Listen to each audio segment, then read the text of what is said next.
Oke ya, halo semuanya dan selamat datang kembali di Tanya Seputar Hukum ya. Dan untuk kali ini pertanyaannya kita akan membahas ya sebuah pertanyaan, yaitu kenapa sih ada tersangka yang setelah ditetapkan statusnya sebagai tersangka itu ada yang ditahan serta ada yang enggak ditahan ya. Jadi ada statusnya yang ditahan, tahanan polsek atau tahanan polres, ada tahanan kejaksaan ya.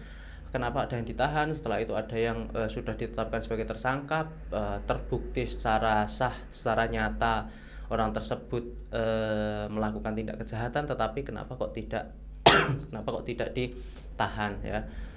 Jadi pertanyaan seperti itu banyak sekali ditanyakan juga ya. Jadi apakah ada regulasinya ya, aturannya mana sih sebenarnya mengenai penahanan tersangka. Jadi untuk alasan ya, alasan tersangka itu perlu ditahan atau enggak ya, itu sudah diatur dan ditetapkan di Kitab Undang-Undang Hukum Pidana sebagai regulasi atau sebagai dasar hukumnya ya. Aturannya udah pasti itu di pasal 21 ayat 4 Kitab Undang-Undang Hukum Pidana dan pasal 21 ayat 1 Kitab Undang-Undang Hukum Pidana. Di situ ada alasan-alasan jadi tersangka itu perlu ditahan atau enggak ya. Yang pertama, yaitu alasan subjektifnya, yaitu di pasal 21 ayat 1 Kitab Undang-Undang Hukum Pidana. Jadi untuk alasan subjektif ini alasan menyangkut subjeknya atau orangnya atau pelaku kejahatannya atau tersangka tersebut. Ada 3 alasan subjektifnya di pasal 21 ayat 1 Kitab Undang-Undang Hukum Pidana ini, yaitu yang pertama ada kemungkinan tersangka ini akan melarikan diri ya, seperti itu. Berdasarkan keyakinan penyidik mungkin ya, atau keyakinan polisi yang menyatakan tersangka ini ada kemungkinan untuk melarikan diri atau mungkin ada kemungkinan kabur, maka tersangka tersebut bisa dilakukan penahanan ya. Jadi ada kemungkinan untuk kabur melarikan diri. Yang kedua, merusak atau menghilangkan barang bukti ya. Ini untuk tindak pidana yang misalnya kejahatan di elektronik, kejahatan cyber seperti itu biasanya langsung ditahan karena dengan tujuan agar tersangka tersebut tidak berupaya untuk menghilangkan jejaknya, menghilangkan barang buktinya, atau ini biasanya tersangka tindak pidana narkotika seperti itu biasanya langsung ditahan.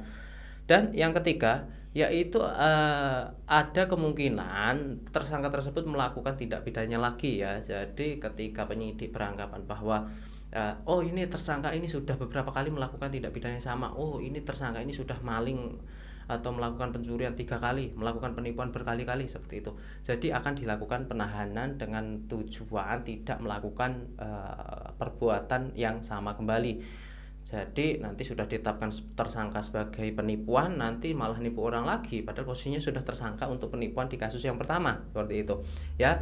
Jadi itu unsur subjektifnya di pasal 21 ayat 1 Kitab Undang-Undang Hukum Pidana. Sedangkan di pasal 21 ayat 4 Kitab Undang-Undang Hukum Pidana ini ini alasan objektifnya ya, yaitu pasal 21 ayat 4. Penahanan tersebut hanya bisa dilakukan terhadap tersangka atau terdakwa ya yang tindak pidana percobaan atau pemberian bantuan dalam tindak pidana dalam hal tindak pidana tersebut memiliki hukuman pidana penjara 5 tahun atau lebih. Jadi ketika ancaman hukuman tindak pidana tersebut adalah 5 tahun atau lebih dari 5 tahun, maka penyidik bisa menetapkan tersangka ya, bisa menetapkan